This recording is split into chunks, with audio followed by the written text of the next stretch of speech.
វាមិនដែលយើងរស់ស៊ីត្រឹមត្រូវចាញ់ពួកបោកប្រាស់មែនបងប្អូនបាទអូខេឥឡូវខ្ញុំនិយាយអានេះសុទ្ធមិនបាច់ថតរូបទេនេះមូលហេតុអីបាទខ្ញុំតែងតែប្រកាសចូលរួម share account គ្នាមក share 5000គ្រប់10 20ម៉ឺនចាំយើងបើកអូខេពួកយើងមុននឹងដល់ថ្នាក់ដែលចូលរួមគ្នាហ្នឹងគឺយើងធ្លាប់ឆ្លងកាត់ក្រុមហ៊ុន10 20អីហើយសិតតែក្រុមហ៊ុនបោកប្រាស់ទាំងអស់ក្រុមហ៊ុនវិនិយោគបោកប្រាស់អញ្ចឹងណាវិនិយោគបោកប្រាស់ទិញផលិតផលបោកប្រាស់បាទអូ network បោកប្រាស់ច្រើនណាស់ចុងក្រោយបានខ្ញុំរៀបចំអារូបមន្តគណិតវិទ្យា AI Casio ដើររហូតដល់បច្ចុប្បន្នកាលនេះអញ្ចឹងណាបាទនេះដើររហូតដល់ហៅថាពួកខ្ញុំណាចែកលុយគ្នាត្រឡប់ទៅវិញអូខេហើយក៏នេះមានតារាងចែកលុយអីផ្សេងនេះមានតាំងពី7000មានតាំងពីប្រមាណ10000អញ្ចឹងណាបាទហើយលុយនោះគឺជាលុយនៅក្នុងធនាគាររួមបាទខ្ញុំអត់មានសិទ្ធិដកផ្ដេសផ្ដាស់ទេបាទអូខេបាទហើយរហូតដល់ខ្ញុំរៀបចំមេរៀនអញ្ចឹងបរិញ្ញាតាំងពីឆ្នាំ2021ពេលព្រោះខ្ញុំឃើញឥឡូវនេះមនុស្សចាប់ផ្ដើមយកអាមុខរបរដូចខ្ញុំទៅបោកប្រាស់គេហើយបាទប្រកាសបរិញ្ញាចេះប្រកាសបរិញ្ញាចុះគឺបោកឲ្យបងប្អូនណានិយាយចំអញ្ចឹងបដ ாய் ទៅបងប្អូនបាទណា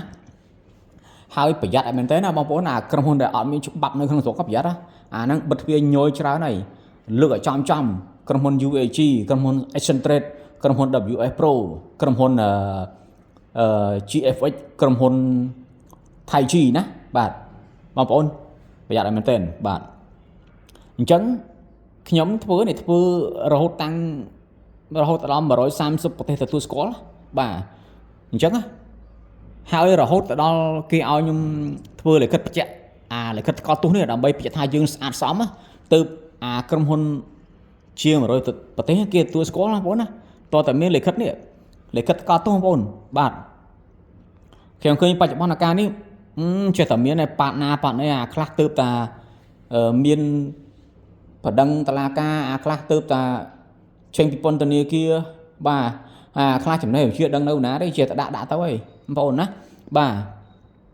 អញ្ចឹងបងប្អូនមិនបាច់ធ្វើមួយយ៉ាងក៏បានដែរសំខាន់បងប្អូនទៅចេះឆៃពួកនឹងសិន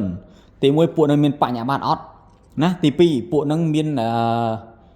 លិខិតបញ្ជាក់អីអត់ណាបងប្អូនហើយទី3សុំមើលឲ្យពួកធ្វើលិខិតកោតទោសទៀតមើលណាលិខិតកោតទោសបាទអូខេបាទហ្នឹងហើយបងប្អូនអូខេហើយម្យ៉ាងទៀតបងប្អូនត្រូវសុំឆែកមើលរបាយការណ៍ធនាគាររបាយការណ៍ធនាគារពួកនឹងធ្លាប់ធ្វើហើយធ្លាប់ចែកលុយឲ្យគ្នាពួកនឹងអត់អញ្ចឹងបងប្អូនណាបាទអូខេណាអញ្ចឹងខ្ញុំបញ្ជាក់តើថាខាងរួមយើងក៏ចាប់ដើមរៀបចំហើយគឺកណន័យលេខ603687ណាបាទអូខេអញ្ចឹងអាហ្នឹងវីដេអូហ្នឹងគឺនិយាយស៊ីនចំអញ្ចឹងបងប្អូនបាទណាវាមិនដែលយើងរស់ស៊ីត្រឹមត្រូវហើយឥឡូវពួកនឹងយកអាកម្រងរស់ស៊ីនឹងបោកប្រាស់គេព្រាតហើយបងប្អូនបាទខ្ញុំនិយាយវីដេអូអត់ទាន់អីណាប្រយ័ត្នតាពួកនឹងមានរឿងឲ្យបានយើងដឹងខ្លួនអូខេក្រុមហ៊ុន345ដែលតាក់ទងមកខ្ញុំហើយខ្ញុំថា2មិនលើសពី5ឆ្នាំពួកនឹងទៅហើយមែន3ឆ្នាំបិទសាប៊ូបិទក្រុមហ៊ុនបាត់ណាអូខេអញ្ចឹងវីដេអូនេះ